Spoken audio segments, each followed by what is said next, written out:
Bonsoir à tous et bienvenue dans Choc du Monde, le magazine des crises et de la prospective internationale de TV Liberté. Ce soir, nous allons voir que l'infiniment petit cause aussi des chocs titanesques. Nous allons parler des nouvelles technologies génétiques, les NGT, et des OGM qui provoquent déjà aujourd'hui des guerres commerciales et normatives, et plus encore demain. Pour nous plonger dans ces conflits dont personne ne parle vraiment encore, nous recevons de nouveau et avec grand plaisir l'eurodéputé Hervé Juvin. Bonsoir Hervé Juvin. Bonsoir. Merci d'avoir répondu encore une fois présent à l'appel de Choc du Monde. Vous êtes ici parce que vous êtes aux premières loges, devrait-on dire, en tant qu'eurodéputé, pour observer et éventuellement contrer les menaces normatives à Bruxelles. Alors, vous êtes eurodéputé, mais vous avez aussi été chef d'entreprise et vous vous êtes fait connaître il y a quelques années déjà pour vos analyses sur le basculement du monde. Je le cite systématiquement parce qu'il était visionnaire. Vous êtes l'auteur de l'essai en 2010, Le renversement du monde, politique de la crise. Alors, Hervé Juvin, je vais commencer, si vous me permettez, par une question presque personnelle. Vous êtes engagé sur les questions géopolitiques, mais aussi sur les questions environnementales, et on peut penser qu'il y a là deux instincts différents, disons la puissance d'un côté et la sauvegarde de la nature de l'autre, et donc cette fois le refus d'une certaine forme de puissance humaine. Comment surmontez-vous, Hervé Juvin, cet apparent paradoxe ? Je ne crois pas du tout qu'il y ait ce paradoxe. Comme vous le savez, j'ai lancé le mouvement des localistes. Les localistes, c'est l'inverse de l'homme hors sol. C'est l'inverse de la globalisation naïve. C'est l'inverse de cette affirmation qui dit que tous les hommes sont les mêmes et que nous n'aurions plus aucun rapport avec le territoire sur lequel nous sommes nés, nous avons grandi, avec la terre qui est sous nos pieds. La première composante, évidemment, c'est les géopolitiques. Qu'est-ce que nous sommes en train de découvrir, pour certains avec des yeux stupéfaits ? Il y a des milliers, des dizaines, des centaines de milliers de morts en Ukraine et au Donbass. Il y a des milliers de morts dans des conditions terrifiantes dans la bande de Gaza après les attaques terroristes du Hamas. Et tout ça, ce sont bien des milliers, des millions de gens qui sont prêts à s'affronter pour garder un territoire. Le territoire, ça compte. Le territoire, ça compte parce que le territoire, c'est la vie. L'homme a une relation intime, une relation charnelle avec la terre, avec ce qui pousse, avec ce qui vit, ce qui grandit, ce qui bouge. On ne peut pas séparer l'homme de l'environnement. L'une des grandes sottises de la culture occidentale, c'est la séparation entre la culture et la nature. Eh bien, ceci nous conduit ou me conduit à dire qu'il n'y a pas du tout de paradoxe. Ce qui se joue en ce moment dans l'infiniment petit, il a évidemment des conséquences géopolitiques majeures. Regardez ce qui s'est passé autour des vaccins. Regardez la crise du climat.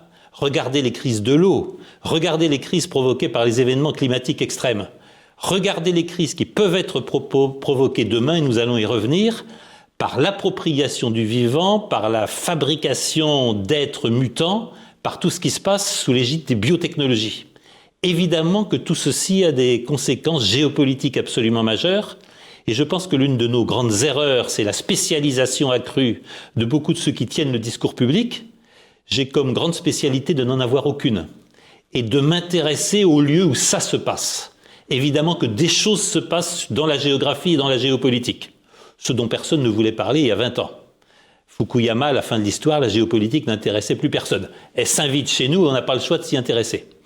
Eh bien, je dis que la géopolitique de l'infiniment petit, la géopolitique de la prise de possession de la vie par des intérêts privés et des manipulations sur le vivant, évidemment que chacun doit s'y intéresser parce qu'elle aura des conséquences absolument majeures sur les équilibres politiques, puisque c'est une prise de pouvoir qui se joue, mais nous allons y revenir.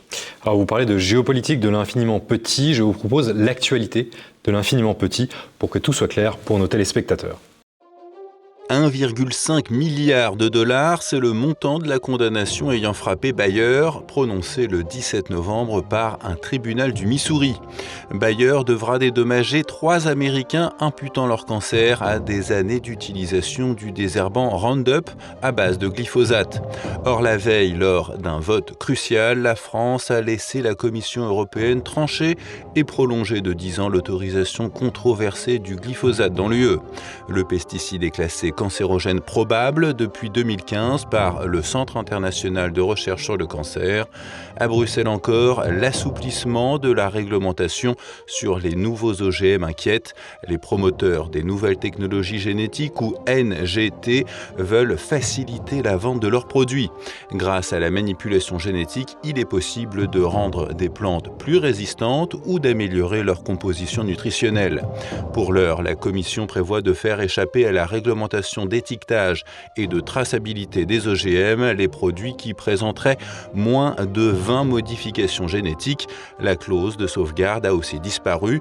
Dans la réglementation de 2001, elle permettait à un État membre d'interdire les OGM sur son propre territoire. Hervé Juvin, les réglementations et les débats se succèdent visiblement à Bruxelles. On peut noter deux événements successifs qui ont lieu. D'une part, l'autorisation du pesticide ou réautorisation du pesticide qu'est le glyphosate, et ensuite l'autorisation prochaine et probable des nouveaux OGM, des NGT. Y a-t-il là, selon vous, un lien de cause à effet ?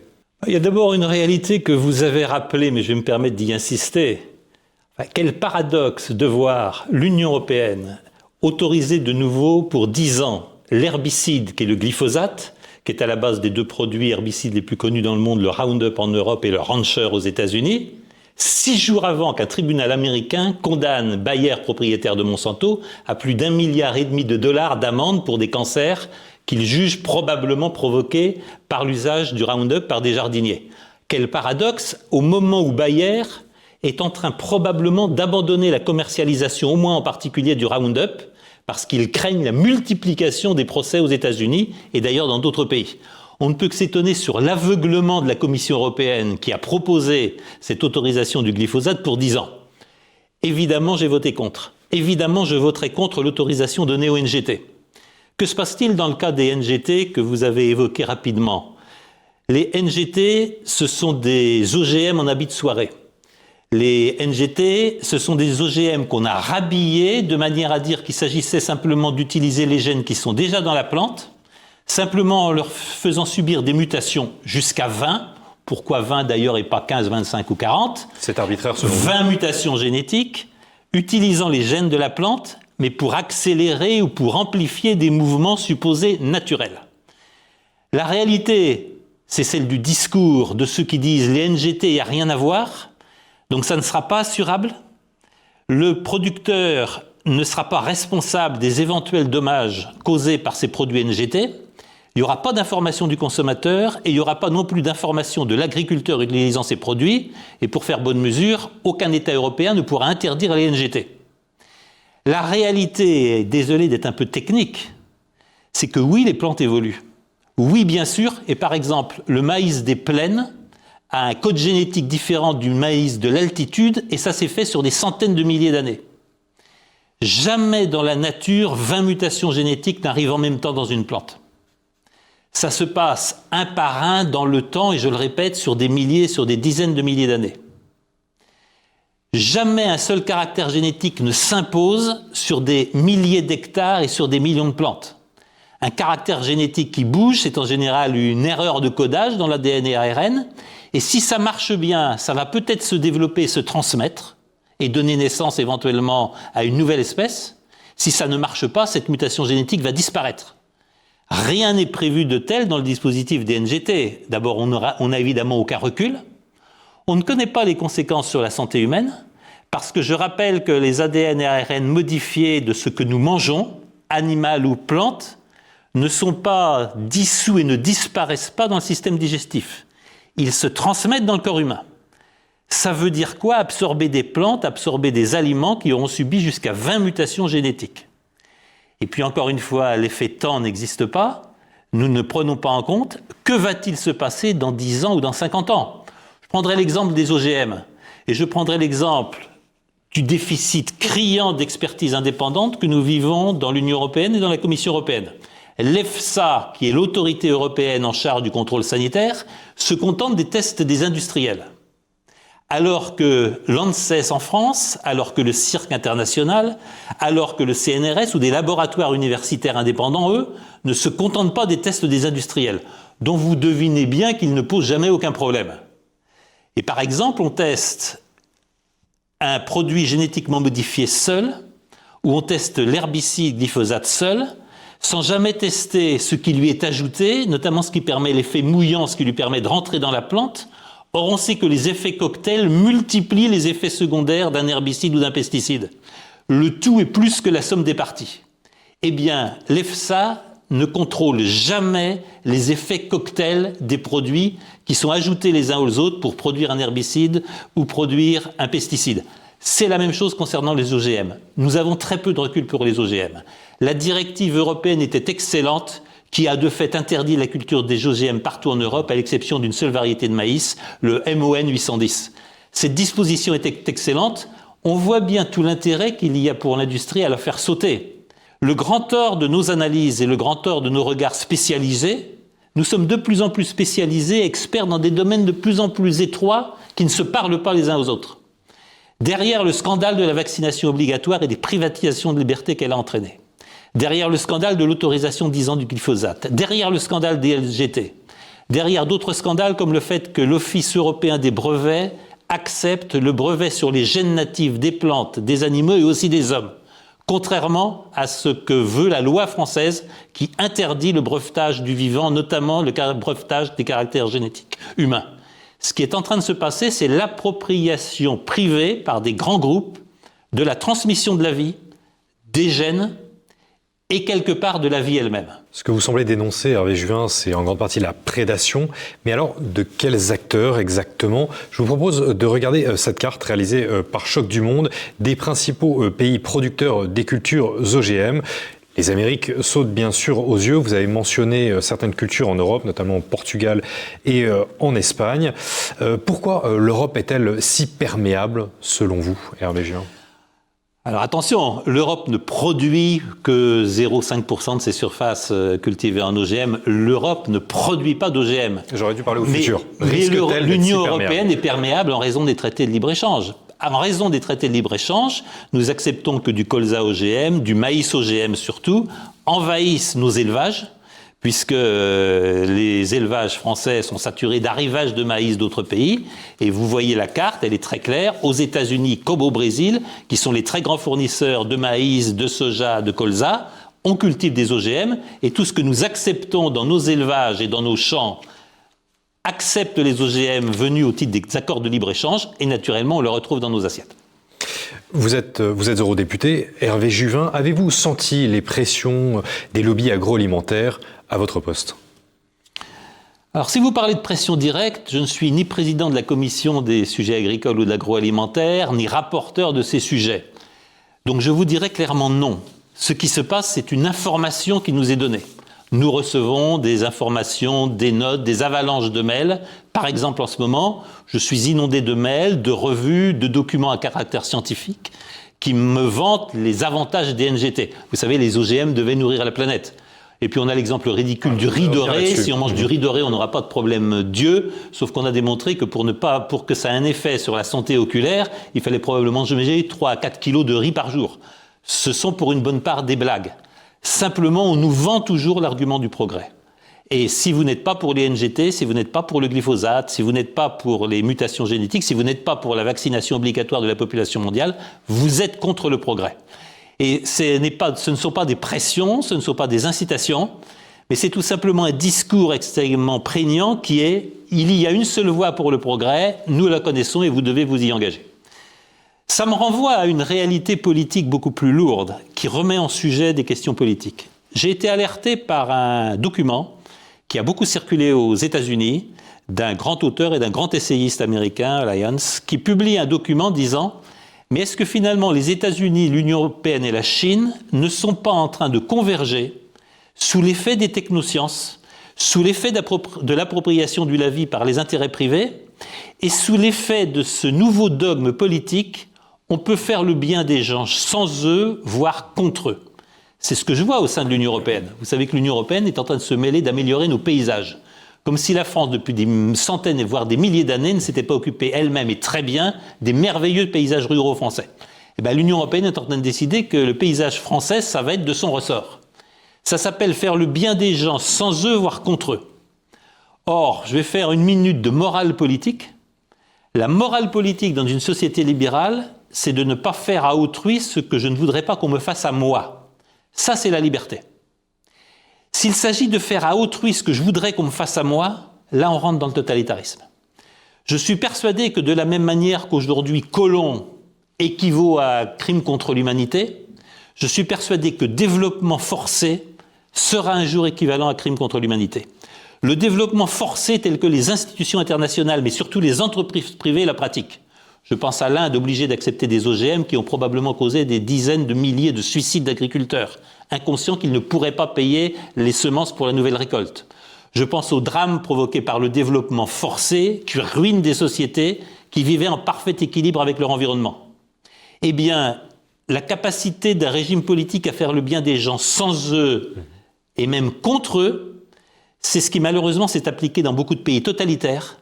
C'est malheureusement la dérive que je vois s'imposer aux États-Unis ou dans l'Union européenne. L'Union européenne prétend faire le bien des Européens, des Hongrois, des Polonais, des Français, des Slovaques, des Italiens ou des Finlandais, sans eux, voire contre eux, parce que l'Union européenne se pose en dépositaire du bien. De la même manière que les quelques oligopoles ou monopoles du vivant que j'évoquais, qui rêvent de créer une humanité augmentée, deux catégories ou deux espèces dans le genre humain, l'une qui bénéficierait de toutes les améliorations des techniques génétiques et des biotech, et qui en quelque sorte serait cette humanité augmentée dont on rêve très ouvertement dans des régions comme la Californie. Eh bien, je crois tout simplement que c'est une dérive totalitaire de nos pays, de nos États et de l'Union européenne. Je crois réellement que nous sommes menacés d'une dérive totalitaire qui consiste à faire le bien des citoyens sans eux, voire contre eux. Et à cet égard, je suis désolé de le dire, je rentre dans 2 semaines passionnantes de visite en Chine. J'ai découvert jusqu'où une société où l'on veut tout gérer dans le plus menu détail, ce que m'a dit un vice-ministre chinois. Chez nous, dans une ville bien gérée, tout est géré jusqu'au plus minutieux détail de la vie personnelle des gens. Ça s'appelle faire le bien des gens sans eux, voire contre eux. Et je pense que cette dérive totalitaire, nous la dénonçons ailleurs, nous devrions la reconnaître à l'œuvre chez nous, comme elle est à l'œuvre aux États-Unis, parce qu'elle nous emporte vers des zones politiques que nous ne savons pas, que nous n'identifions pas, et donc que nous ne savons pas combattre. Donc une dérive totalitaire que vous dénoncez. Vous avez aussi évoqué un argument, celui des promoteurs des OGM, qui semble-t-il, circule depuis quelques décennies maintenant, ou presque, mais n'est pas totalement illégitime. C'est celui de l'arrêt de la faim dans le monde. Il faut bien nourrir 8 milliards d'habitants sur la planète. Ce désir prométhéen, Hervé Juvin, de domination des circonstances naturelles tragiques, est-il quand même totalement illégitime selon vous ? Alors la première chose, tout simplement, c'est que les méthodes plus traditionnelles, les méthodes de l'agriculture qu'on appelle conventionnelles, j'irai un peu plus loin, les méthodes de l'agroforesterie, les méthodes de l'agriculture respectueuse dans l'environnement, on pourrait même aller jusqu'à la permaculture, permet le maintien de populations rurales sur le territoire. Elle permet l'autonomie alimentaire de ces populations rurales. Et je pense que c'est une solution beaucoup plus porteuse d'avenir que la concentration de l'alimentation humaine aux mains de quelques représentants de l'oligopole. Parce que c'est la situation qui est en train de se passer. Voyez bien que l'herbicide le plus vendu au monde, qui traite une partie énorme des surfaces cultivées en OGM, il est aux mains de 4 industriels seulement. Voyez la concentration énorme du commerce mondial de biens agroalimentaires, avec un géant Cargill qui écrase tous les autres et qui détient une part exorbitante du commerce alimentaire. Voyez les concentrations qui sont en train de se passer dans le commerce de la viande. Voyez les concentrations qui sont en train de se passer dans la propriété du vivant avec 2 entreprises européennes, Bayer d'un côté, BASF de l'autre, qui détiennent des dizaines de milliers de brevets sur tout le vivant et qui continuent d'en déposer après année sur toutes les caractéristiques génétiques du vivant. Et peut-être demain, d'autres sociétés, notamment aux États-Unis et en Chine, déposent des brevets sur le génome humain. Nous sommes sur une appropriation majeure. Et donc je ne pense pas qu'elle réponde au problème de la faim, je pense même qu'elle pose un autre problème. Quand l'alimentation mondiale sera aux mains de 4 représentants d'un oligopole, que croyez-vous qu'il se passera en termes d'augmentation des prix, en termes de raréfaction des fournitures, et puis tout simplement le fait qu'il faudra payer pour acheter ce qu'aujourd'hui on peut encore récolter dans son jardin. Pour vous, le système du brevet, encore une fois relativement récente, était une véritable révolution ? Il s'est passé 4 choses absolument majeures. Dans les années 80, l'Office américain des brevets rend brevetable une découverte et non plus une invention. Une invention, c'est vous trouvez quelque chose d'entièrement nouveau. Le moyen pour moi de me déplacer dans le ciel sans moteur. Ça, c'est nouveau, c'est une invention. La découverte, c'est simplement que je vais décrire une particularité du corps humain, d'une plante, d'un animal, que personne n'avait décrite avant moi. Et avec ça, je vais pouvoir déposer un brevet et toute personne qui s'intéressera à ce caractère que j'ai mis en lumière devra me payer des royalties. Ça, c'est un système de payer-péage et c'est un système de création de rente. Et l'économie américaine est de plus en plus une économie de rente. Il y a un second phénomène qui est naturellement la colonisation du vivant.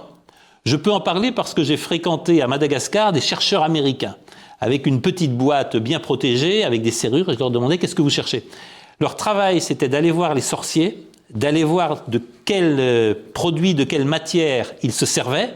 Et par exemple, un des chercheurs américains a trouvé une algue que les sorciers utilisaient pour insensibiliser les gens à qui on allait faire une opération ou à qui on allait cautériser une blessure.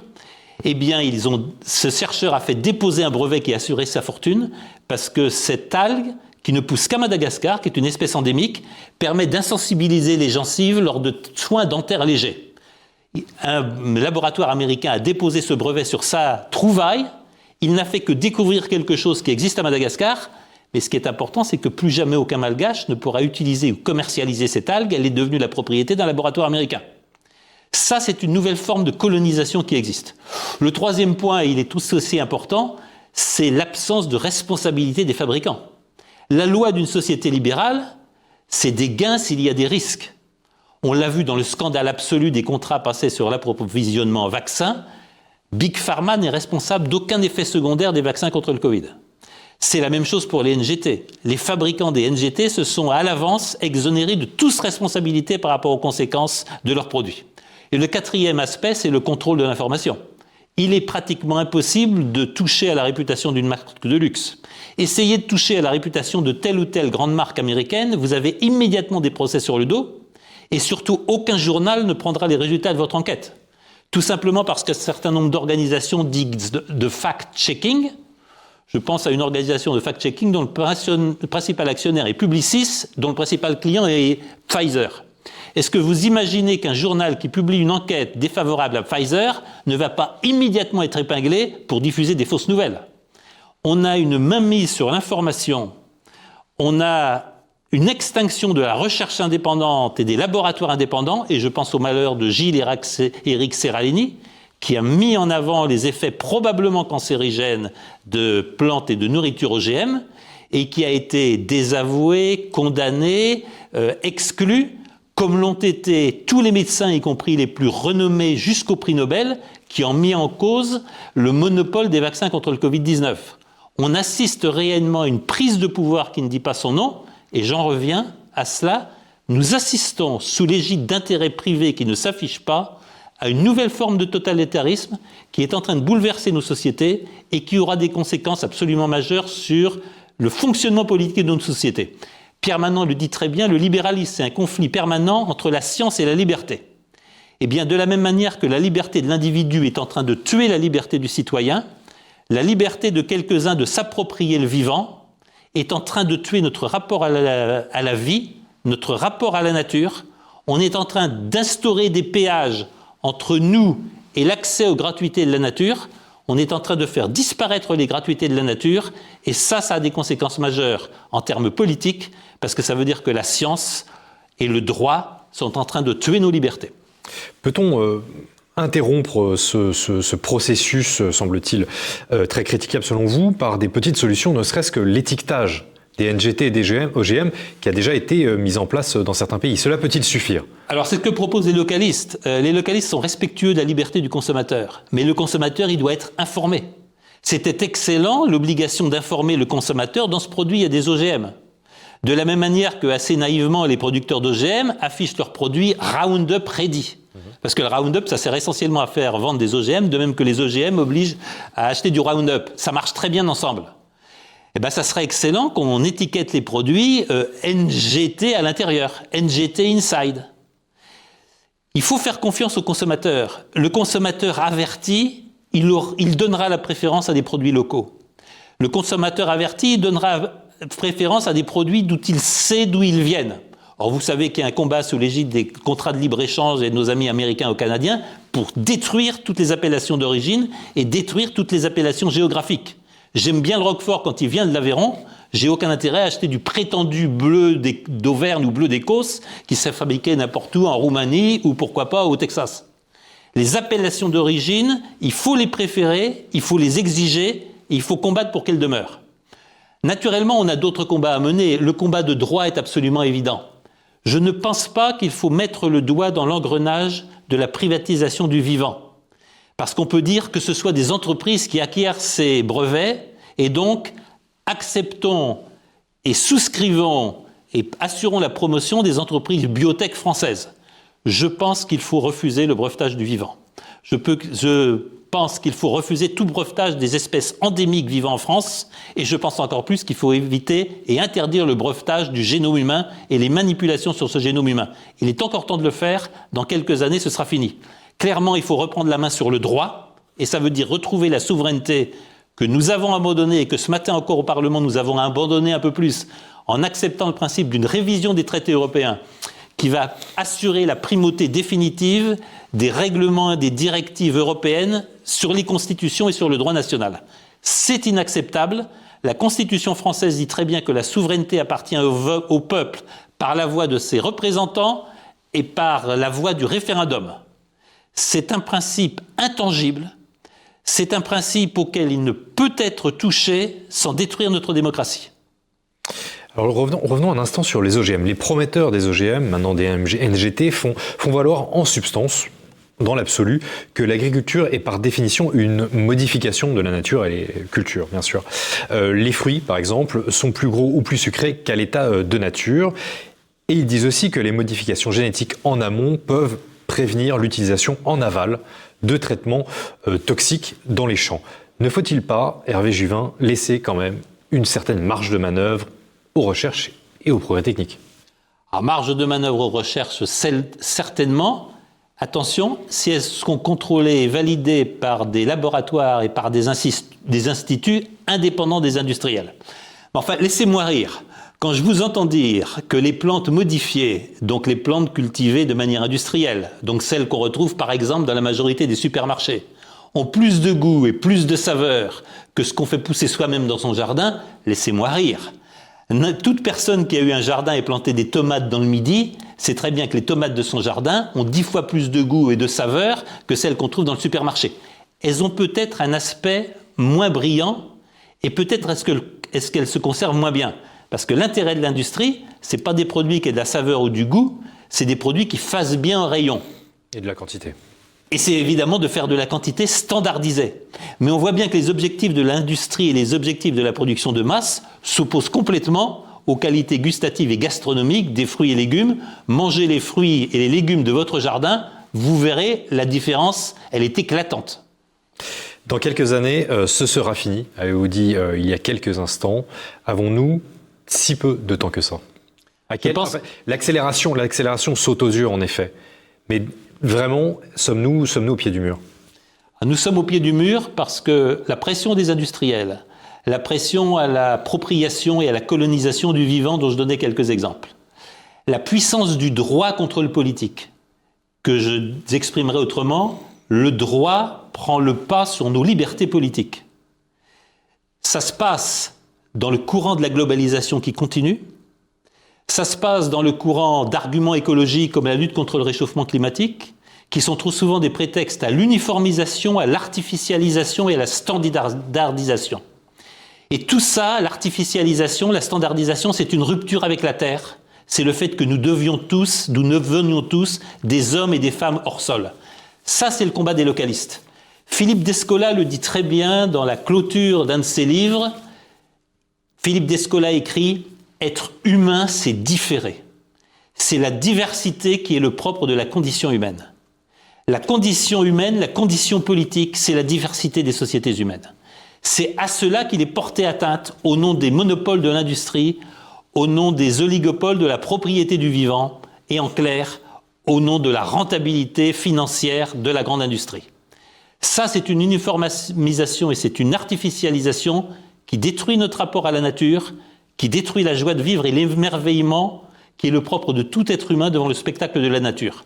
Je pense que c'est une atteinte à la condition humaine, et je pense qu'au cœur du combat des localistes, il y a le combat pour retrouver un lien direct avec la nature, il y a un combat pour restaurer les gratuités de la nature, il y a un combat pour nous réapproprier nos biens communs, les légumes, les fruits du jardin, le ruisseau qui coule au bout du jardin, et la joie de voir pousser des fleurs ou de voir pousser des arbres. Ça, c'est un patrimoine qu'il faut préserver, c'est un patrimoine qui est en danger, parce qu'on est en train de nous priver d'un accès direct à la nature. Je lisais que plus de 20 000 km d'accès de sentiers à travers les champs ou à travers des forêts privées sont dorénavant condamnés et interdits aux randonneurs. Nous sommes en train de vivre une période d'exclusion de la nature. Cela me paraît extrêmement grave, parce que c'est d'une certaine manière un totalitarisme qui s'instaure. Nous parlons des régimes totalitaires, nous parlons des grands conflits géopolitiques. Nous devrions nous intéresser à ce qui se passe dans le monde de l'infiniment petit. Nous devrions nous intéresser à ce qui se passe sous l'égide du droit et de la science, qui aboutit à nous déposséder d'abord de notre rapport à la nature, bientôt du droit de nous reproduire naturellement, puisque l'on voit bien que le nouveau champ de conquête de l'industrie, c'est la reproduction humaine, et c'est probablement la création d'une humanité augmentée. Ce que vous nous dites, c'est que nous serons contrôlés en grande partie par nos assiettes, et puis visiblement par notre chambre à coucher aussi. De la chambre à coucher à l'assiette, de l'assiette à la salle de bain, le contrôle de la vie humaine et le contrôle de tous les détails de la vie humaine risque de devenir total. Contrôle total de la vie humaine. Eh bien, Hervé Juvin, ce sera le mot de la fin. Je vous remercie encore une fois d'avoir répondu présent à l'appel de Choc du Monde. Merci à tous d'avoir suivi cette émission. Surtout, n'oubliez pas de commenter, de partager et de liker cette émission. Merci à tous et bonne soirée.